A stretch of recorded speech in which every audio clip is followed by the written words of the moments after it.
Hola, ¿qué tal mis amigos? ¿Cómo están todos ustedes? Es para mí un gran placer volver a saludarles una vez más aquí con un tema nuevo para ustedes sobre aviación. Espero que les sea de su agrado.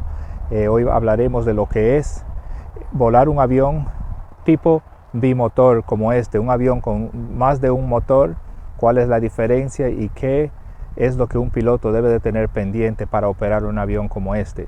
Hablaremos de vuelos en avionetas como esta, así como también en aviones tipo comercial, un avión de transporte. Antes de comenzar, quiero darle las gracias a todas esas personas que me apoyan y que me mandan saludos. Quisiera saludarlos a todos individualmente, dándole las gracias por nombre, pero son tantos los mensajes privados que me envían que no alcanzo a saludarlos a todos. Gracias por su apoyo. Aquí les hablaré de volar un avión multimotor. Como siempre les he dicho en otros videos, es imposible cubrir cada detalle, cada regulación y normas, así como fuerzas y términos utilizados en aviación en estos pocos minutos. Aquí les presento qué sucede si falla el único motor de un avión o si falla uno de un avión que tenga más de uno. Los aviones de un solo motor ofrecen menos opciones si el único motor falla, especialmente en el despegue. Debo aclarar que un avión de un solo motor es sumamente seguro de volar. Los avances de tecnología permiten tener motores confiables y los fallos por causa mecánica son extremadamente raros. La causa número uno de la falla del motor en una avioneta es lo que le expliqué en el video sobre el combustible, y es la falta de ese mismo líquido que por mal planificación de un piloto que no presta atención al consumo y cuánto líquido le queda para volar. Este es un error que de vez en cuando sucede. Dice un refrán que la altura es el amigo del piloto. Esto significa que debe de elevarse lo más alto posible, tan pronto sea posible y mantener altura lo más que pueda en caso de emergencia lejos de una pista. En una avioneta de un motor se recomienda aterrizar en la dirección del despegue si el único motor falla en ese momento crítico. Esto asume que aún no hay suficiente altura para hacer un giro y volver a la pista, pues el efecto de sorpresa causa que el piloto le tome unos 4 segundos antes de que se dé cuenta de que hubo dicha falla. Además, un giro de 180 grados para volver a la pista presenta muchos más problemas porque se toma casi un minuto para hacer dicha maniobra y al mismo tiempo se está perdiendo altura mientras se alinea con la pista.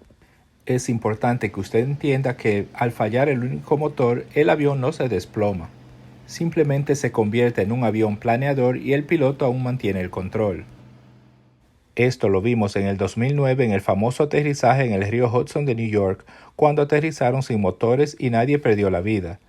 Así ha habido cantidades de aterrizajes exitosos sin motores, solo que este cautivó mucha atención debido a que era un avión comercial.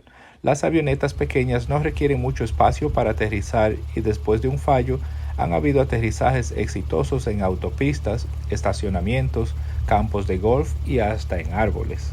Y ahora pasemos a los comportamientos de una avioneta de dos motores, que en verdad se trata de aprender a volar con un solo motor. Este proceso es más complicado debido a las características de este tipo de avionetas, las regulaciones, la aerodinámica y el diseño.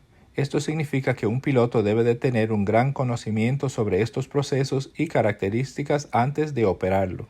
Los aviones ligeros de dos motores tienen un comportamiento distinto al fallar uno de dos motores. Una de las razones de tener dos motores es más seguridad y redundancia, pero la aerodinámica que afecta a estos aviones requiere que el piloto esté bien sumergido y entender cómo reacciona uno de estos aviones al fallar un motor. La capacidad de elevarse depende de la potencia en exceso que hay disponible. Las regularidades no requieren que una avioneta de menos de 6.000 libras de peso tenga la capacidad de elevarse o mantener altura con un solo motor en caso de fallar uno. Cuando el peso es entre 6.000 y 12.500 libras, solo se requiere demostrar una capacidad de elevación de 1.5 pies de altura por cada 100 pies de vuelo horizontal.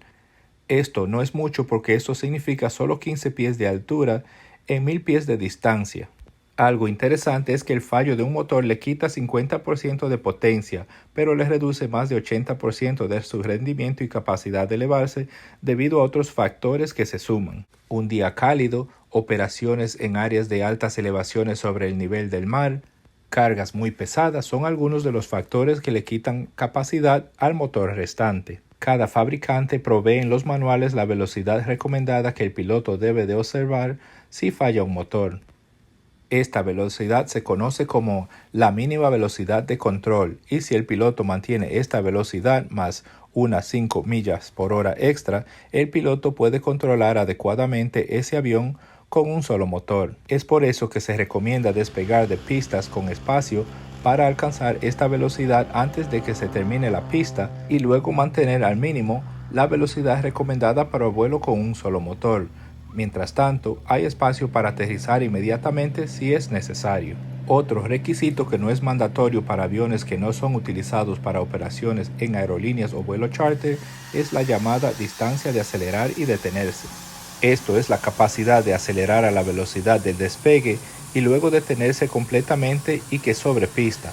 Esto significa que un piloto puede intentar despegar en una pista que solo tenga espacio para la velocidad de despegue y nada más, pero detenerse completamente es la única opción en muchas avionetas pequeñas si hay una falla de un motor. En la gran mayoría de aviones ligeros, la falla del motor izquierdo es considerado más crítico que la falla del motor del lado derecho.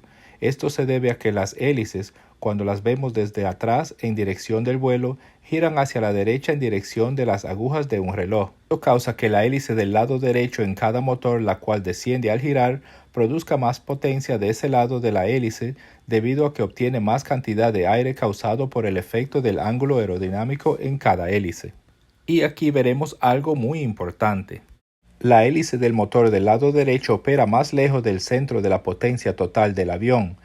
Esto crea una tendencia de girar a la izquierda y hace que el motor izquierdo sea más crítico. La producción de potencia del motor del lado derecho también causa una tendencia natural de girar el avión hacia el lado izquierdo, lo que también causa que el motor izquierdo sea considerado crítico. Otro efecto particular es el desplazamiento de aire de las hélices hacia atrás y que contacta la cola y los controles que allí se encuentran. Pero, ¿qué sucede al fallar un motor? Lo primero es determinar cuál fue el que falló. Esto no es tan simple como parece, especialmente durante vuelo en las nubes. La primera reacción del avión es girar en la dirección del motor que falló. Esto causa que el piloto inmediatamente presione con los pies los controles para detener el movimiento repentino. La resistencia causada por el motor fallido es muy fuerte y provoca la intensa aplicación de los controles. Un término aeronáutico muy conocido es decir, pies muerto, motor muerto. Eso significa que el piloto nota que solo un pie es necesario para detener el giro, y el pie que no está en uso es el pie del lado del motor que ha fallado. Otro factor es que el motor que ha fallado, sin producir potencia con la hélice girando, se convierte en un disco que causa mucha resistencia. El piloto debe por lo tanto determinar exactamente cuál motor falló y apagarlo completamente. Esto debe de hacerse cuidadosamente ya que puede apagar el motor equivocado y esto sería fatal. Apagarlo completamente se conoce como poner la hélice en posición pluma, es decir, girarla en una forma que produzca la mínima cantidad de resistencia con el aire a medida que continúe el vuelo con un solo motor. Muchos aviones turbohélice automáticamente posicionan las hélices de forma pluma al detectar la pérdida de potencia por debajo de un nivel predeterminado en comparación con el otro motor. Aunque este es un momento muy ocupado para el piloto, es posible mantener el control adecuado en estas condiciones. Si el motor falla durante el vuelo ya a la altura crucero, hay más tiempo para tratar esta situación. Cada avión tiene lo que se llama techo máximo de servicio. Esta es la altura máxima posible con los dos motores. Si un motor falla, se debe establecer la velocidad recomendada por el fabricante que ahorra la máxima altura y descender a la máxima altura posible con un solo motor. Esta es la altura en la cual, con el fallo de un motor, el avión aún puede elevarse a 50 pies por minuto con un motor dañado. Cuando la capacidad de elevarse se convierte en 0 pies por minuto, esa es la altura absoluta. Si el avión estaba volando más alto que la altura máxima para volar con un solo motor, el avión lentamente debe de ser descendido hasta llegar a la altura que se puede mantener con un solo motor. Esa es la altura derivada. Pues como pudieron ver, hay muchas cosas que un piloto de un avión tiene que tener pendiente, especialmente una avioneta que tiene más de un motor, lo que le llamamos multimotor o bimotor. No solo lo que hay que hacer para volar con dos motores, sino cuando falta uno de esos dos motores. Ahora vamos a ver cómo le aplica esto a un avión tipo comercial, una aerolínea, cuando usted viaja en un avión de transporte aéreo. El propósito de estos videos es ayudarle a entender los asuntos de aviación y aunque no puedo cubrir todos los detalles, espero ayudarle a volar con menos nervios. Para aviones de transporte comercial tipo jets, el fallo de un motor al despegar es totalmente distinto. A diferencia de los aviones ligeros, los aviones jets son requeridos por ley elevarse aun cuando falla un motor en el momento más crítico, en el momento del despegue. Debido a este requisito, mucha planificación se lleva a cabo para determinar su capacidad a medida que la velocidad aumenta. Esto significa determinar por adelantado qué se debe hacer en caso de emergencia a medida que el avión pasa por cada etapa del despegue. Esto continúa hasta alcanzar una altura específica de unos 1500 pies, aunque la mayoría de las operaciones esta altura es de solo 1000 pies. Después de obtener esta altura, el avión es acelerado y se hacen los procedimientos de emergencia o los procedimientos normales según sea el caso. La planificación del despegue consiste en saber por adelantado la cantidad de pista necesaria para el despegue y la velocidad requerida con todos los motores funcionando normalmente, y luego decidir detenerse completamente o continuar con el despegue y que haya pista aún para todo esto. A esto se le llama distancia de campo balanceado. En este punto del despegue, la distancia requerida para alcanzar la velocidad del despegue es igual a la distancia requerida para detenerse después de haber obtenido dicha velocidad y luego detenerse. Puesto simplemente, imagínese dividir la pista en dos. La primera mitad para acelerar y la segunda parte para detenerse o continuar el despegue. Si la decisión es detenerse, solo los frenos normales cuentan para la planificación, aunque se utilicen los sistemas auxiliares si en verdad se lleva a cabo esta decisión. En este caso, todo lo demás sería considerado como un bono adicional que ayuda a frenar. La planificación también considera el peso, si la pista no es plana y tiene una pendiente, si está mojado o con hielo, la temperatura en el momento del despegue, el viento, la presión barométrica, entre otras cosas. Debido a que el despegue está dividido en segmentos, en cada uno suceden cosas importantes.